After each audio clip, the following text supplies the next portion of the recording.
Good morning, everyone. I am Michelle Official, and I am going to discuss Chapter 9 Ethics through thick and thin continuation po ito. So, bale last part na po ito kasi na-discuss na po ng ibang kagrupo po yung ibang part. So, let's start. The largest religious groups worldwide. So, continuation po ito ng ethics and religion. So, yung connection ng ethics and then religion. So, ito pong picture, pinapakita niya po kung ano po yung mga kung anong religion yung mas malaki or mas malaki sa buong mundo. So, nangunguna dyan ang Buddhist, Christians, folk religious, Hindus, Jews, Muslims, and unaffiliated. So, mas marami pa palang Buddhist kaysa sa Christians. So, next, ethics in religion. Since an adaptation of the Universal Declaration of Human Rights, UDHR, there has been an avoidance of religious perspectives because of the exclusive nature of religious traditions and perhaps because of the constitutional provision in many countries of the separation of the church and the state. So, wag muna daw nang inadapt natin yung Universal Declaration of Human Rights. Parang iniwasan na natin yung pananaw ng relihiyon. No? Siguro kasi sa kakaibang nature of exclusive nature of religious traditions.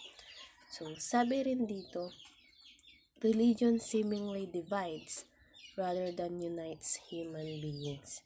So, kasi nga, kanya-kanya tayong pananaw sa relihiyon, kaya parang dinidivide niya tayo rather than pagkaisahin niya tayo, no? So, the secularization of human rights disdains moral and religious dogmas. Nevertheless, as religious belief enforce normative moral values, it would go against the global pluralistic orders yearning for equality and acceptance and even religious non-discrimination.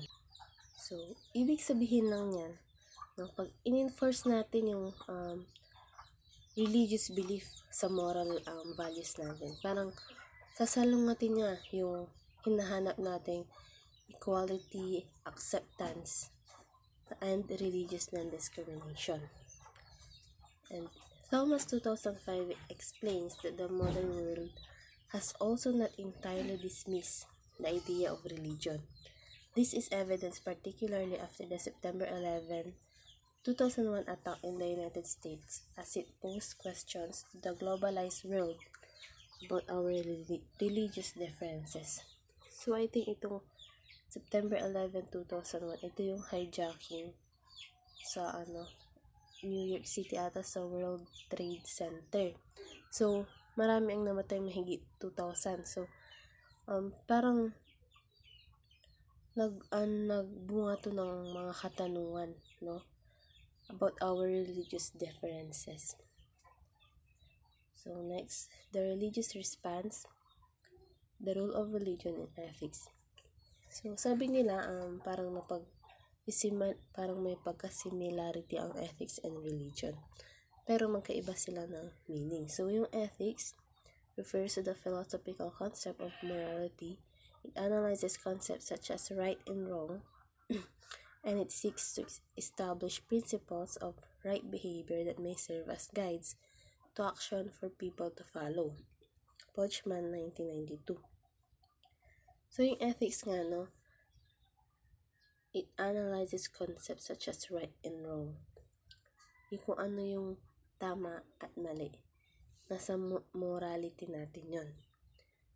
Right behavior. Establish principles of right behavior. No? So, on the other hand, religion is considered as a humanity's sensitivity to the ultimate meaning of existence, which springs from his relationship to a transcendent reality. Kirkland, 1976. Ito yung paniniwala natin, kanya-kanyang paniniwala natin kung saan tayo nanggaling or ultimate meaning of existence. No, existence, kung saan tayo nagmula. Ito yung religion. faith of all kinds of their own convictions and moral matters.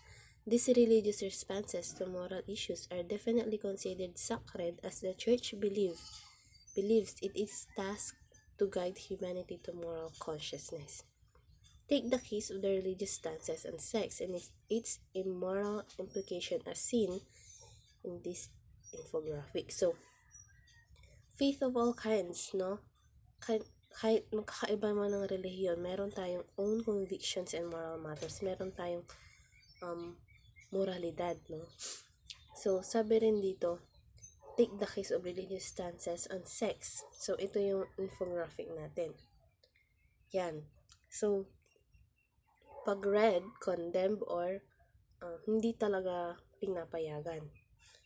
Condemn in most cases, siguro sa ibang cases, so, sa orange, excuse me, sa brown is condemned in most cases, sa yellow, neutral or no clear position, sa green, allowed in most cases,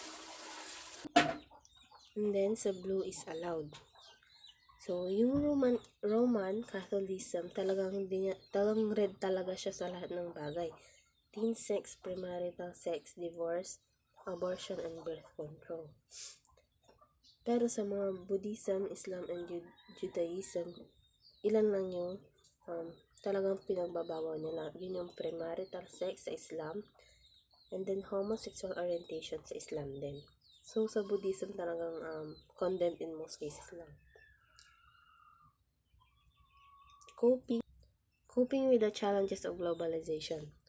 Globalization brought forth a liberalization of our ethical and moral standards. This also challenged our way of confronting ethical and moral dilemmas.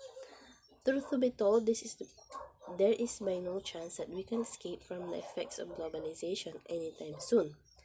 As its effects are here to stay, it is vital that we are able to cope with the current system of the global order. So, globalization, di ba? Na-discuss naman na. So, parang nagbigay siya sa atin or nagdala siya ng liberalization or modernization.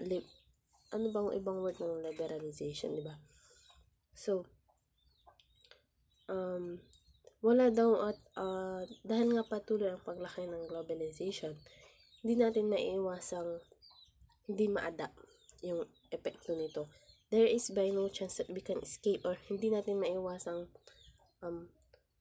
makaiwas dito sa effect ng globalization. And dito sa FAY 2005 suggests that the best way to survive this time is to understand our own cultural self-awareness. By this, he meant that people living within a specific culture should come to know themselves. Dapat alam nila yung sarili nilang kultura and comprehend their history, its evolution, distinctive features, and future trends. No? Dapat alam nila yung history nila, yung evolution ng culture nila, and then yung kakaibang features ng kultura nila. Know themselves. No? With this, we will be able to make cultural choices and adjustment to new environment and times. It is significant that we be aware of the present global systems, yet be deeply rooted in who we are. Grounded, grounded in our moral and ethical principles. Okay lang na makiano tayo sa global system, globalization, pero dapat alam natin sa sarili natin kung sino tayo, kung saang kultura tayo galing. However, it is necessary that we do not make prejudicial judgments on those who have lived most of their lives away from the singularity of the world. We must appreciate and recognize how they have contributed to who and what we are now as a global community. So, wag natin din i-judge yung mga ibang tao.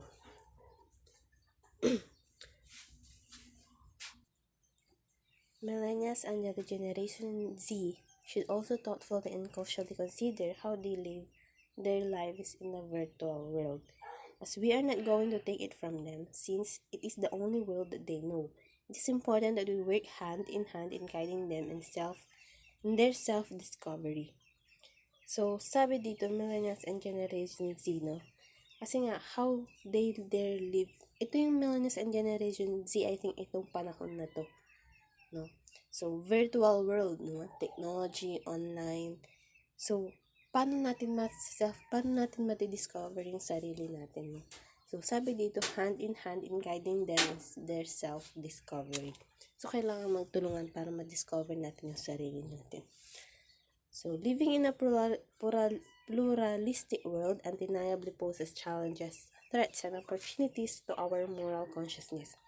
Understanding who we are and the diverse human culture in this ever-changing small world devoid of walls will consent us to coexist in peace and work together for development towards a much progressive society for all of humanity.